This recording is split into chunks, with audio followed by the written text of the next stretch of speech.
शिक्षा अरे आवाज वर द्या आरोपीला शिक्षा गुलाम बंडलकरला न्याय मिळालाच पाहिजे फोटो बंडलकरला न्याय मिळालाच पाहिजे आरोपीला शिक्षा झालीच पाहिजे अरे हा आवाज फोटो बंडलकरला न्याय मिळालाच पाहिजे आरोपीला शिक्षा झालीच आमच्या सर्व सहित आम्ही तहसीलदार साहेबांना या गुन्ह्यासंदर्भात निवेदन देऊन या ठिकाणी त्यांना ते सुपूर्द करत आहोत।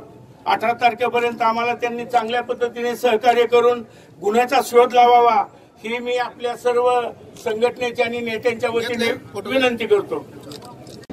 आज या पलटण या ठिकाणी 8 तारखेचे जे मोर्चाची आपण घोषणा केली ते मोर्चामध्ये सर्व महाराष्ट्रातील सर्व नेते व सर्व समाज बांधव उपस्थित झालेले आहेत। या ठिकाणी आज आपण निवेदन दिलेलं आहे की 18 तारखेपर्यंत जर आरोपी अटक केले नाही तर 18 तारखेला या ठिकाणी उपोषणाला आपण सर्व संघटनांच्या माध्यमातून सर्व संघटनेचे नेते या ठिकाणी बसणार आहे असं या ठिकाणी आपण सांगितलेलं आहे। इथून पुढच्या काळामध्ये महाराष्ट्रातल्या सर्व समाज बांधवांनी नोंद घ्यावी की ज्या वेळेस 18 तारखेला आपण या ठिकाणी आपण उपोषणाला बसल्यानंतर महाराष्ट्रामध्ये त्याचं प्रत्येक तालुक्यातल्या प्रत्येक पोलीस स्टेशनला ते निवेदन गेलं पाहिजे आणि आंदोलनाची वेगळी दिशा निर्माण झाली पाहिजे असं या ठिकाणी मी सांगतो।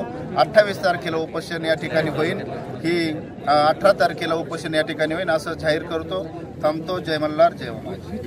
पलटण येथे जय मल्हार क्रांतीच्या वतीने यांचे मोर्चाचे नियोजन करण्यात आले होते। लोकनेते दौलतनाना शितोळे यांच्या मार्गदर्शनाखाली आज मोर्चाचे नियोजन करण्यात आले होते। जर 18 तारखेपर्यंत जर गुलाम बंडलकरला न्याय नाही मिळाला तर आम्ही येणाऱ्या 2019च्या इलेक्शनमध्ये आम्ही रामोशी काय आहे ते सरकारला दाखवून देऊ एवढाच इशारा मी पुणे जिल्हा अध्यक्ष नानासाहेब मधने या निमित्ताने देतो।